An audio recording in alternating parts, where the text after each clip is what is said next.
Nous allons maintenant expliquer les modes de fonctionnement avancés en numérique avec l'oscilloscope. Donc, on va se servir de la carte qu'on connaît bien. On a laissé d'ailleurs le compteur 32 bits sur la carte à l'intérieur du microcontrôleur et on est toujours branché sur le port D. Se souvenir que la bande rosée nous indique qu'on doit placer le câble vers les bits de poids faible, donc D0, D1 dans notre cas. Donc, avec le compteur 32 bits, on peut évidemment toujours faire notre fameux autoscale et enlever les signaux que l'oscilloscope a jugé qu'il y avait de présents, mais qui sont en fait inutiles. Et on va se contenter, dans notre cas, dans le mode numérique, des signaux qui sont de D0 à D7, ce qui a été fait correctement, et grossir un peu nos signaux en appuyant sur le premier bouton sous le menu. Donc, on se retrouve avec une disposition d'oscilloscope qui est quand même relativement bien. On peut étirer un petit peu notre base de temps pour avoir les signaux de façon plus claire. Donc, l'oscilloscope est arrivé par lui-même à trouver quelque chose qui nous semble relativement stable.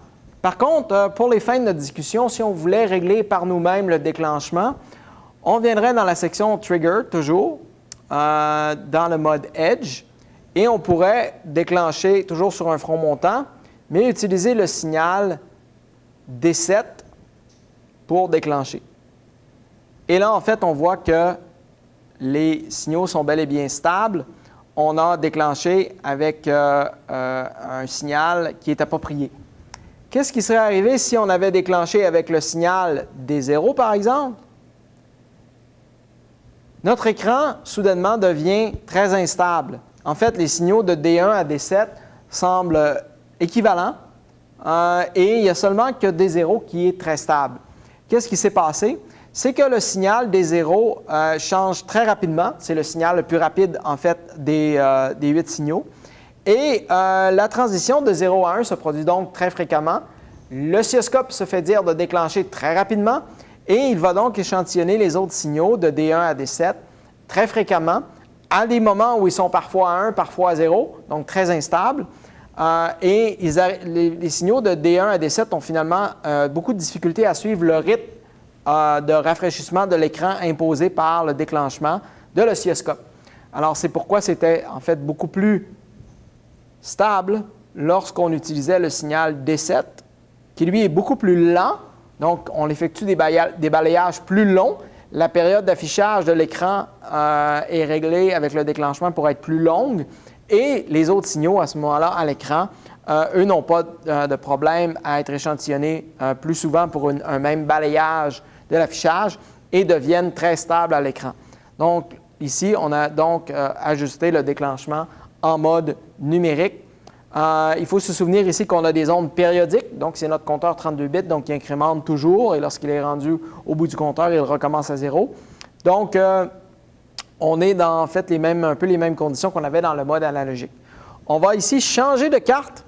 Donc, toujours la même façon pour le branchement, toujours un signal sur le port D avec la carte qu'on connaît, sauf qu'on a placé à l'intérieur un code un peu spécial qui ne génère non pas plus des ondes périodiques, mais plutôt un programme qui est considéré peut-être un petit peu plus normal par nous en informatique, qui est un programme qui passe dans une boucle à un moment précis. À un seul moment, il y a un if qui va donc nous donner un signal en un seul moment et on veut déclencher dessus.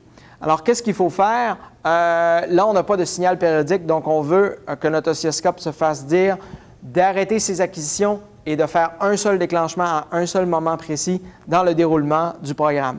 Alors, il faut aller dans Edge et déclencher sur le signal prévu dans notre programme. Dans notre cas, c'est le signal D3. Et on va déclencher sur un front montant, donc ça reste valide. La chose à penser ici, c'est qu'étant donné qu'on n'est pas avec un signal périodique, on va dire à notre oscilloscope, en allant dans Triggered Mode Coupling, d'être non pas en mode normal, mais non pas en mode automatique, mais en mode normal. En mode normal, ce qui est prévu, c'est qu'il n'y ait aucun déclenchement si les conditions rencontrées par l'appareil ne sont pas présentes. Donc, si les conditions que nous, on a spécifiées ne sont pas présentes. C'est un mode que j'aime mieux que le mode normal. Le mode normal, c'est que l'appareil va déclencher après 40 millisecondes s'il n'y a pas eu d'autres conditions externes qui lui ont été fournies pour le déclenchement. Alors, il déclenche par lui-même et ça peut être embêtant parfois. Comme on veut ici un seul déclenchement dans une onde qui n'est pas périodique et les conditions arrivent seulement qu'une fois, on va travailler en mode normal et à ce moment-là, l'oscilloscope ne fera aucun déclenchement s'il n'y a rien qui est prévu.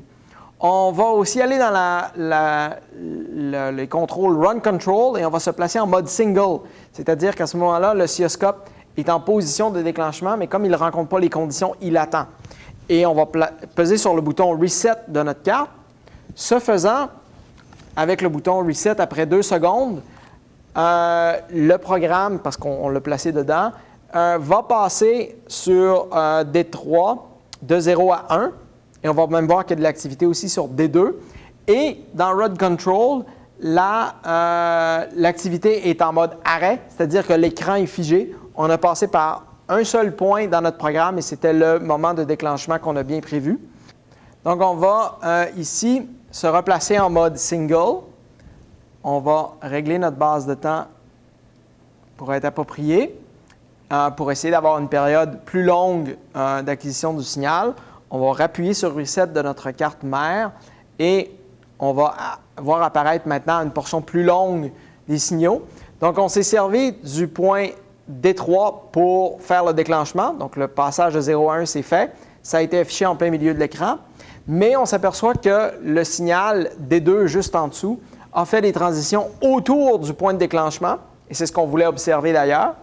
Alors, il y a de l'activité sur D2 et là, on s'est servi en fait artificiellement du signal D3 pour générer un pulse permettant le déclenchement de l'appareil pour observer un point autour duquel notre programme est passé. Et en informatique, on sait que c'est plus important parce qu'on n'a pas toujours des ondes périodiques ou des comportements périodiques dans notre programme. On est plutôt dans un mode où on passe dans un programme quelques fois durant l'exécution du programme, parfois une seule fois.